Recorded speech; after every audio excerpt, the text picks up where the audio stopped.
안녕하십니까, 김영재입니다. 시장은 반등 한번 줬는데 불안하기는 매한가지입니다. 지금 뭐 안정됐다 이렇게 보기 힘들 것 같고요. 그렇기 때문에 반전을 기대하기는 좀 아직 이르다 이렇게 봐야 될 것 같습니다. 우리가 말하는 반전을 뜻하는 거는 이제 중기적으로 어느 정도 시장이 안정이 되는 그런 모습을 뜻하고, 금리도 좀 안정이 되는 그런 모습을 기대하는 거죠. 그 아직 좀 이른 것 같고요. 페드의 시그널도 예전처럼 뭐 어떤 시장에 주는 그런 긍정적인 시그널이 아직 없기 때문에 아직 그런 점에서 봐도 좀 이르다 이렇게 봐야 될 것 같습니다. 오늘은 한번 그와 관련돼 가지고 말씀을 드리겠고, 오늘 좀 짧게 하겠습니다. 오늘 밤에 이제 또 GS CPI나 뭐 이런 지표 나오면은 그거하고 다 합쳐서 제가 주말께 또 한번 영상 한번 만들어 보겠고, 오늘은 좀 짧게 하겠습니다. 보시면은 누가 봐도 이거 지금 30년 일드 종목이거든요. 그러니까 지금 이렇게 추세선 그렸었던 거를 위로 돌파해 버리면서 5% 얘기 나왔었던 게 불과 얼마 전이었는데 진짜 5%까지 지금 근접을 해버린 모습이잖아요. 누가 봐도 지금 과열이고 지나치게 빠르고 강하다. 이거는 뭐 두말할 필요가 없다 이렇게 생각이 드는데요. 경제 지표나 유가 같은 직접적으로 이제 영향 주는 요인, 어제 뭐 이렇게 노동 지표 나오고 고용 지표 나오고 뭐 유가 좀 반락하고 하는 그런 모습 나왔잖아요. 그래서 뭐 그런 모습 때문이다라고도 볼 수 있겠지만, 이건 누가 봐도 지금 과열이기 때문에 역설적으로 보면은 금리 반락 나타나고 시장의 반등이 이렇게 나타난 모습은 뭐 자율 반등, 흔히들 이제 그렇게 얘기하잖아요. 그래서 단기 흐름 정도로 이렇게 보는 게 맞지 않을까 이렇게 생각이 됐고, 또 유가 흐름을 이렇게 놓고 봐도 제가 이 67에서 72달러 이 WTI 기준으로요. 여기는 이제 비축률을 이렇게 채워 넣으려고 하다가 못 넣은 그 닥쳤던 개가 된 그런 모습이다. 그 가격대다 이렇게 말씀을 드렸고, 95달러 같은 경우는 진짜 이걸 이제 넘어서 가지고 막 가버리고 100불 이상으로 가버리면 낙동강 오리알이 돼버리는 거 아니냐, 이제 이런 말씀을 드리면서 요 이제 박스권이 되는 게 아니냐, 뭐 그렇게 보는 게 맞을 것 같아요, 앞으로도. 그래서 뭐 72불에서 95 뭐 이 정도 왔다 갔다 하는, 뭐 벌써부터 뭐 되게 세게 움직이더라고요. 그래서 뭐 유가는 뭐 그 정도로 보면 될 것 같고, GS CPI 보면서 한번 이 상품 쪽 시세는 한번 다시 점검을 해보도록 하겠습니다. 인플레이션에 있어서 이런 상품 시세뿐만으로 직접적으로 영향 주는 그런 요인들 있잖아요.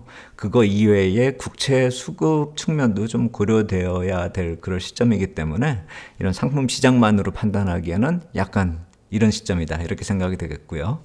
한번 이제 수급 쪽도 한번 살펴보겠습니다. 수급을 살펴보면 이 QT가 계속 지속되고 있습니다. 제가 이렇게 붉은색 지금 박스 쳐놓은 게 2022년 잭슨홀 미팅 이후에 이렇게 QT가 본격화된 그 모습을 이렇게 표시한 거거든요. 근데 그 이후에 지금도 이제 거의 비슷한 그런 각도로 내려오고 있는 그런 모습입니다.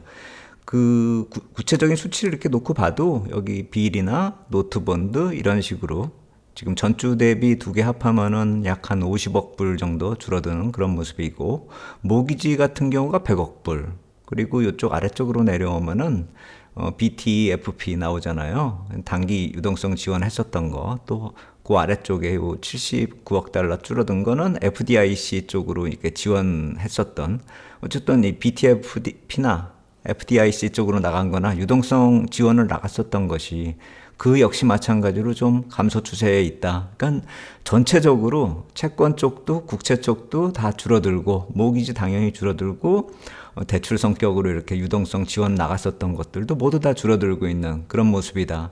이렇게 보시면 될 것 같아요. 그래서 그렇다면 이제 과거에는 2022년 잭슨홀 이후에 그렇게 유동성을 줄이다가 중간에 좀 풀어줬잖아요.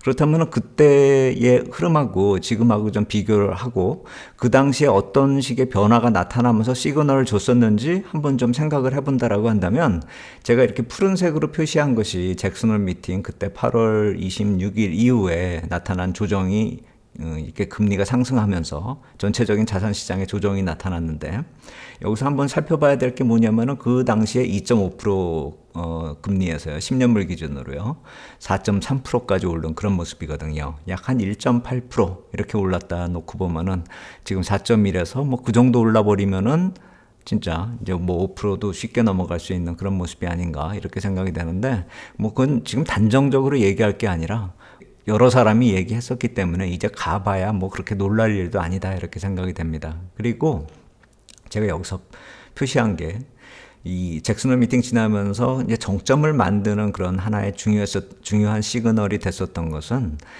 페드 쪽에서 이 달러 유동성 공급이 나타났어요. 왜 달러 수학 같은 거 해가지고 유동성 이렇게 푸는 그런 모습이 나타났었고요. 그리고 그거 지나면서 이제 좀 시장이 완화되는 그런 상황에서 11월에 국채 입찰 30년물이 마감이 되면서 긍정적인 변화가 나타났을 때, 그때 완전히 이렇게 금리가 쌍봉 형식으로 만들면서 좀 안정이 되는 흐름, 그리고 전체적인 자산이 이제 좀 반등을 하는 그런 흐름이었고, 그게 이제 넘어와가지고 은행들이 약간 좀 흔들리면서 다시 한번 조정을 받는 그런 모습 나타나고, 거기서 아까 말씀드린 뭐 BTFP나 뭐 FDIC 쪽으로 유동성 공급해가지고 그 이후로 좀 안정적인 흐름을 이렇게 이어온 거죠. 근데 이런 흐름이 과연 나타날 수 있는가? 우리가 이 유동성 공급 이렇게 놓고 봤었던 게 확인이 돼요. 그러니까 이게 이제 달러 수합을 과거 2008년부터 해왔었던 그 흐름이거든요. 근데 2008년 이때 이렇게 그 당시에 했었던 거는 사실 뭐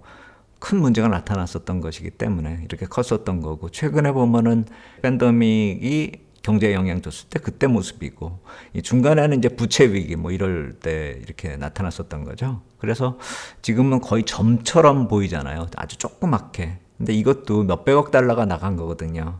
그래서 그 구체적인 이런 내역들을 보면은 2022년 10월에 이 달러 수합이 나타났거든요.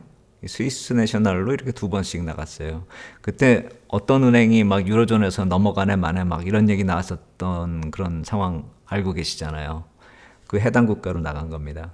그래서 달러 수합 같은 경우가 이렇게 좀 풀어주면은 달러 자체가 이제 유동성 공급이 돼가지고 달러가 이제 고점 강한 모습이 이제 고점을 기록하고 좀 내려오는 그런 모습이 나타날 수가 있는 것이고, 그것이 지금하고도 어느 정도 비교가 될 수 있는 상황이에요. 그러니까 금리나 달러나 모두가 다 지금 비슷한 상황으로 지금 연결이 되고 있는데, 뭐 꼭 달러 수합을 해줘야 된다 이런 얘기 말씀을 드리자는 게 아니라, 어떤 식으로든 저런 시그널이 나타나야지 시장이 좀 안정이 될 수 있는 게 아닌가. 아직은 그런 시그널을 줄 만한 그런 시점이 아니라 QT를 뭐 열심히 저렇게 하고 있는 상황이기 때문에 어떤 변화를 기대하기는 좀 힘들 것 같다라는 생각이 듭니다. 특히나 제가 지난번에 말씀을 드렸었던 이런 일정들요. 국채 공급 일정이 이제 바로 다음 주부터예요. 지금 5일이잖아요. 거래일수 얼마 안 남았어요. 이때 10, 11, 12 때, 이때는 QT 상황에서 또 공급이 많이 늘어난다라는 점을 생각을 해본다면, 그리고 이쪽에 노트하고 본드만 있는 게 아니라 빌도 또 많아요. 그래서 이쪽으로 뒤로 가면은 다음 주가 좀 빡빡할 것 같아요. 그리고 전에도 말씀을 드렸지만 18, 19, 24, 25, 26 이때도 계속 밀려있는 그런 상황이고요. 그래서 지금 어떤 변화를 크게 기대할 수가 없는 상황이고, 수급상으로 놓고 보면은 더 안 좋아질 수 있는데 지금 워낙에 빠르게 안 좋아졌기 때문에 반등이 나타날 수 있는 그 시점이다 이렇게 보시면 될 것 같아요. 그래서 반등 나왔기 때문에 모든 게 좀 해결되는 수순으로 가는 게 아니냐 이렇게 판단하기엔 좀 아직 이르다 이렇게 생각이 되고요. 그래서 이 30일 이쪽 FOMC 회의가 있고, 이때 내년도 자금 조달 계획이 나오고, 이 13일 지나면서부터는 본격적으로 재무부 쪽에서 그 계획을 세울 거란 말이에요. 그러면 어느 정도 흘러나오는 얘기도 있을 거기 때문에 이때까지는 좀 조심을 하는 게, 그리고 큰 상승을 기대한다, 뭐 안정이 빨리 된다 이렇게 좀 서두를 필요가 없는 그런 일정이다 이렇게 보시면 될 것 같아요. 오늘 정리해 보겠습니다. 안정 기대하기는 아직 이르다 이렇게 보시는 게 맞겠고요. 최소한 10월 중순에 국채 공급까지 그 일정이 좀 빡빡하다 이렇게 보셔야 되겠고, 10월 말 재무부 자본 조달 계획 이거 하고 11월에 FOMC 회의 10월 말부터 시작하죠. 여기까지는 우리 보수적인 시각이 필요할 것 같다 이렇게 말씀을 드리겠습니다. 주말에 다시 연결하도록 하겠습니다. 감사합니다.